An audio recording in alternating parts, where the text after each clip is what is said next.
क्या तुम भारत के लिए खुफिया मिशन करोगे? 2 साल तक उन्होंने पाकिस्तान के नक्शे रटे।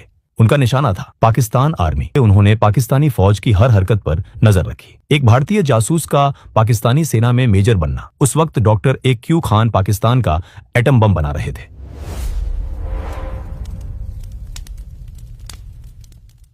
कल्पना कीजिए एक ऐसे आदमी की जो एक साथ 2 जिंदगियां जी रहा था। एक तरफ वो भारत के राजस्थान का रहने वाला रविंद्र कौशिक था, एक थिएटर आर्टिस्ट, और दूसरी तरफ वो पाकिस्तान आर्मी का एक सम्मानित अफसर मेजर नबी अहमद शाकिर था। यह कहानी किसी फिल्मी हीरो की नहीं है, यह कहानी है द ब्लैक टाइगर की। भारत की खुफिया एजेंसी रॉ के इतिहास में रविंद्र कौशिक जैसा जासूस शायद ही दूसरा कोई हुआ हो।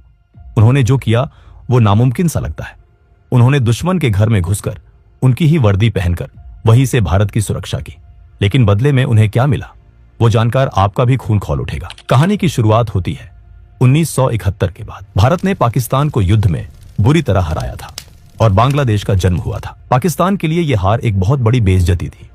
रावलपिंडी में बैठी पाकिस्तानी फौज बदले की आग में जल रही थी। रॉ, जो अभी नई नई बनी थी, उसे यह समझने में मुश्किल हो रही थी कि पाकिस्तान सीमा के उस पार क्या साजिश रच रहा है।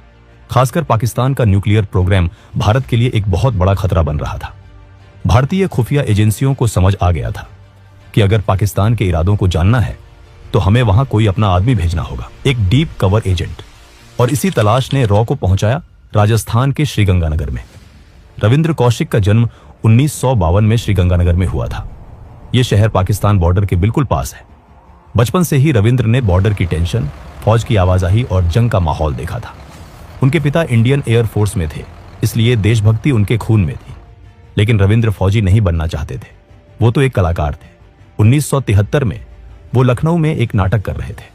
उस नाटक में उन्होंने एक ऐसे भारतीय फौजी का रोल किया था जिसे चीन की आर्मी पकड़ लेती है। नाटक में दिखाया गया था कि कैसे वो फौजी टॉर्चर सहने के बावजूद अपने देश के राज नहीं खोलता। किस्मत देखिए, उस हॉल में कुछ ऐसे लोग बैठे थे जो ताली बजाने नहीं बल्कि टैलेंट ढूंढने आए थे। वो रॉ के अफसर थे। उन्होंने देखा कि रविंद्र के अंदर एक अलग ही काबिलियत है। वो स्टेज पर रोते थे तो असली आंसू आते थे, गुस्सा करते थे तो आंखें लाल हो जाती थी। जासूसी की दुनिया में इसे इमोशनल सेगमेंटेशन कहते हैं। नाटक खत्म होने के बाद उन्हें बैक स्टेज अप्रोच किया गया। क्या तुम भारत के लिए खुफिया मिशन करोगे? रविंद्र कौशिक शुरू से ही देश के लिए कुछ बड़ा करना चाहते थे, इसलिए बिना सोचे उन्होंने तुरंत हाँ कर दिया। उनसे कहा गया कि उन्हें दिल्ली आना होगा।